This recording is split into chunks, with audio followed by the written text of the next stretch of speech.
All right, so why is the 401k probably not the best vehicle out there? What do you guys think? Do you think it is? I think a lot of people have been brainwashed to just put money into the 401k. And if you're a younger person, the target return on a lot of those accounts is like 7 or 8%, which historically was pretty good. But when you have a real inflation rate of like, I would say above 10%, if you look at the real cost of items over the last few years, it's been higher than 10% a year. Price appreciation, not only in real estate, but in just consumer products in general.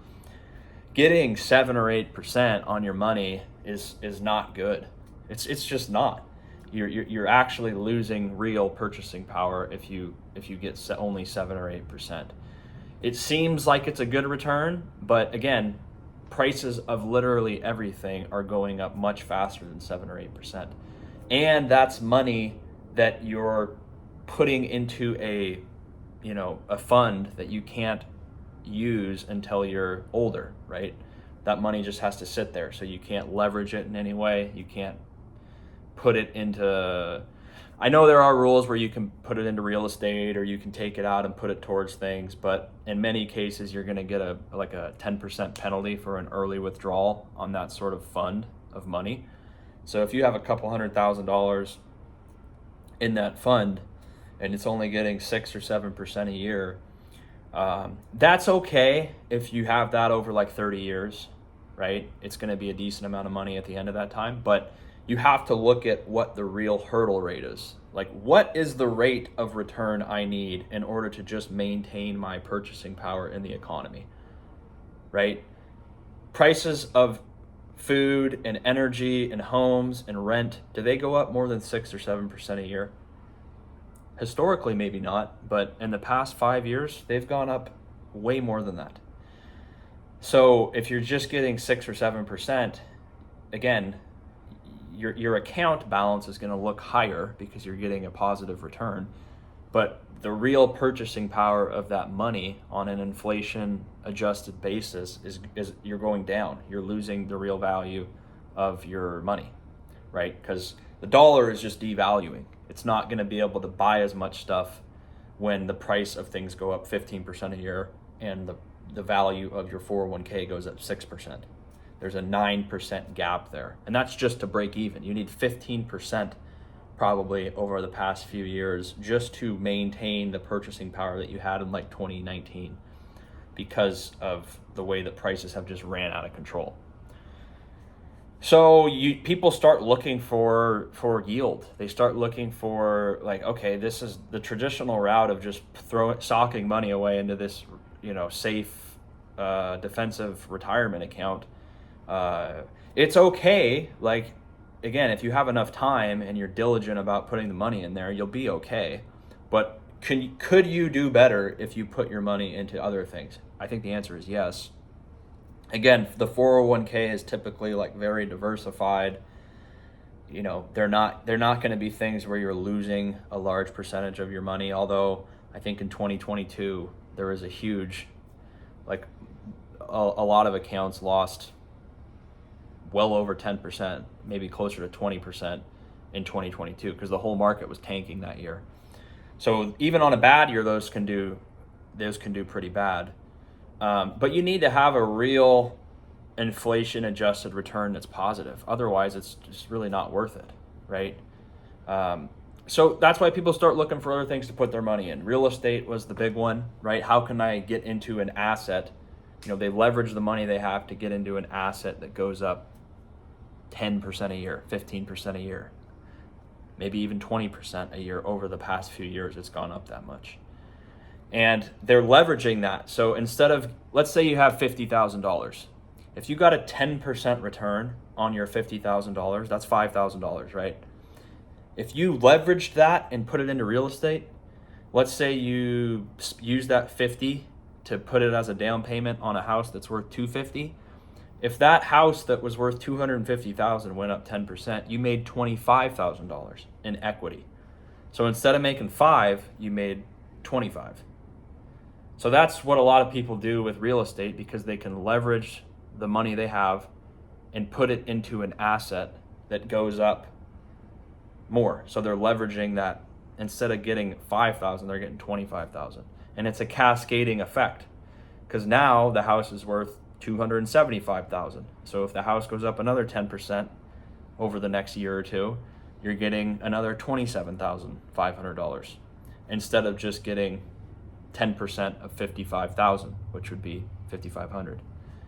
So that's how people have become wealthy over the past generation or so, is that they're just maybe they have a house, maybe they have a rental property, but the value of that home goes up exponentially. You know, they put kind of a small amount of money in initially, and now they have a ton of equity in a house that's worth 3 or 4 times as much as when they bought it.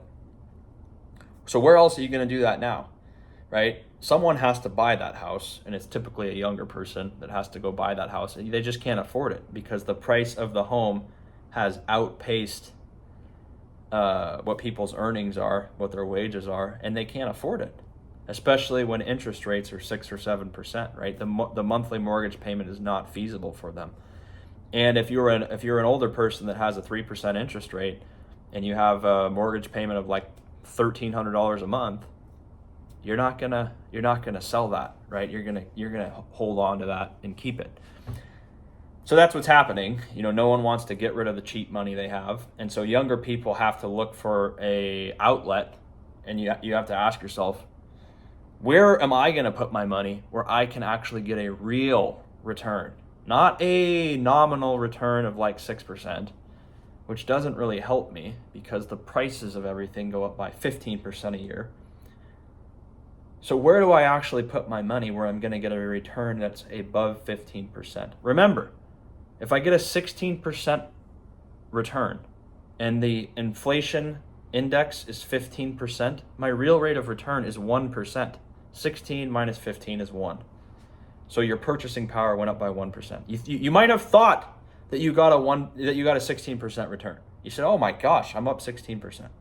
But the price of everything, auto insurance, your car, your rent, food, gas, groceries, everything has gone up. The basket of goods has gone up 15%, right? So your real purchasing power has only gone up by 1%. So you can see how most people are just becoming poorer because they don't make anywhere near 15% more per year. You know, most people are making a couple percentage more nominally a year. Okay, but on a real inflation adjusted basis, especially when inflation's high, they are actually losing money, right? Because they make more money nominally, but their money doesn't buy as much things, right? Everyone knows that. When you go to the grocery store, you go to pay for gas, your insurance premium goes up 20% every 6 months or 15% every 6 months. Everything you do, your dollar just is losing value, right? They want more dollars for the same service that you paid for a couple years ago. And you don't have the income because your income has gone up 3% a year. And again, prices of things have gone up 9, 10, 12%, in some cases even more than that. So where do you put your money where you're going to actually get rewarded for storing your money in a asset? Real estate, forget about it. Unless you're in a lower cost of living area, most people just can't do it. So lots of people have flocked into cryptocurrency and Bitcoin because they want a return. They want a real return, okay? And a store of value, you know, Bitcoin, gold is more of the traditional one. Gold is understandable. It's a precious metal. We have to spend energy to mine it out of the earth.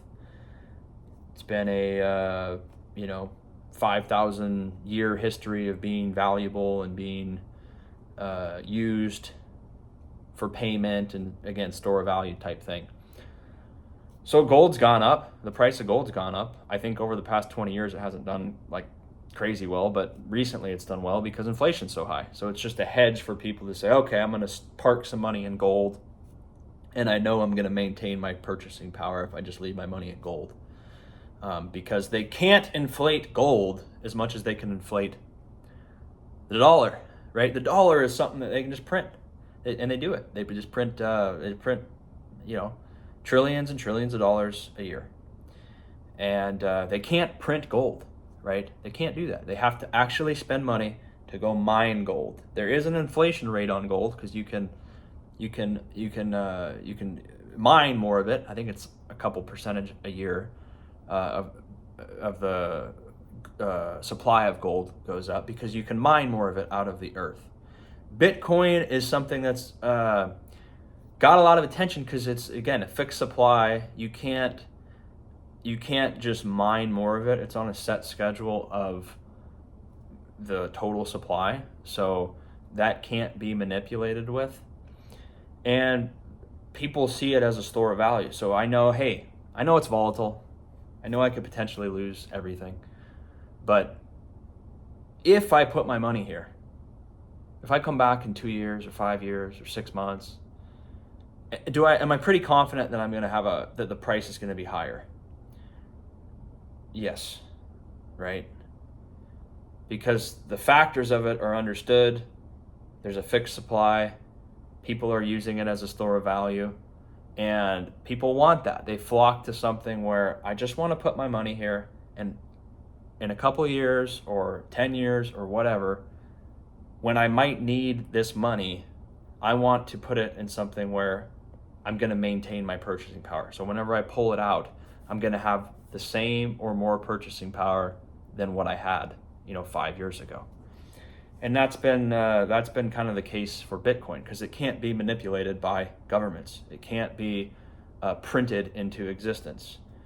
A lot of the other cryptocurrencies, they are inflationary. Like the supply is potentially unlimited, or they can just dump a bunch of tokens onto the holders of it. So again, it's similar to dollars. If they just print trillions of dollars into existence and start sending them out to people, or they circulate that money into the economy, what does that do to people that are holding dollars? Their dollar becomes worth less because the government has decided to print a bunch of money into the system. So now it takes more dollars to buy the same amount of production, the same amount of goods. And that's how people get screwed, because they are trading their time, their finite time on the earth. They have a finite time on the earth. Everyone has a finite amount of time.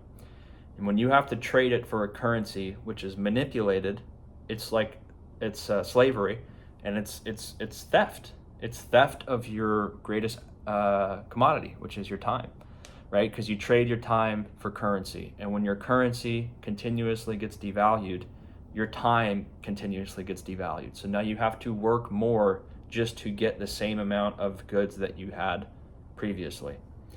And so that's why things like cryptocurrency and gold and real estate are valued, because we know that there's a somewhat of a finite supply on it. Bitcoin totally finite, but they can't just print more of it, right? If I were to hold dollars,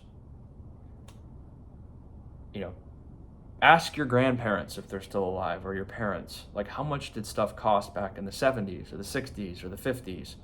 We could go to the candy store and get a chocolate bar for a nickel, right? And now it's like $2 for or $1 or $2 for the same amount of chocolate. So it's gone up 20 times, right? What used to cost a nickel, or a gallon of gas, they said, I used to pay 20 cents for a gallon of gas, or 25 cents for a gallon of gas. Now it's $4.50 for gas, right? So there you go. That tells you how you get rewarded if you keep your money in currency. I didn't realize that when I was younger, because you're not really, you don't have any money, whatever. You just don't even know. But as soon as you see, wow, as time goes on here, everything just becomes, they want more dollars for the same items over every single year, and it never really goes down. It always goes up. There's always a baseline that just keeps going up, right? It never really corrects down. Sometimes it does. I know the price of gasoline came down a little bit, but most of the time it's like once they establish that new baseline, the price just incrementally keeps going higher, higher, higher, higher.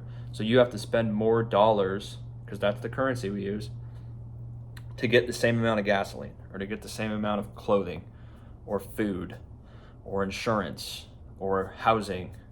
It just costs more dollars. So it's really just robbing you of your time. That is why you want to try to put your money in things that are going to outpace the real rate of inflation. Because if you don't, you will continuously be running, and you're just always behind the pace. Eventually, you're just going to run out of time, and you're not going to have any real resources because inflation has destroyed your purchasing power. You have to spend an ever increasing amount of your money on the same amount of stuff you need to survive, right? And if you don't make an incredibly amount of income every year, you just continuously get devalued to where you're, now maybe your income isn't enough to maintain just a basic existence. Now you have to go into credit card debt. Okay, now you have to maybe downsize. Now a lot of people can't keep their apartment. They have to live in their car. So it's a slippery slope once the inflation takes effect. It's very regressive. It penalizes the people that have the least amount of money. Rich people or people that have a lot of money, it doesn't hurt them as much because they have enough money and resources to weather the storm. But someone who has a relatively fixed income or not as much in investments, their money gets stretched thinner and thinner and thinner and thinner because they have to spend maybe 80 to 90% of their money on real life, real today expenses: rent, food, shelter, insurance, transportation. All the basic items get chewed up by their income. And they never really get that chance to build that on-ramp of momentum, the snowball, the big amount of money that after 20 years has just been working for you, and now they have a couple $1 million. They never get to do that because such a large percentage of their income is gone after normal expenses. And so they can't build up that reserve of currency to be put into a vehicle that's going to outpace inflation. Okay, I'm ranting now, but let me know what you think. You can subscribe for more. Appreciate it. Take care.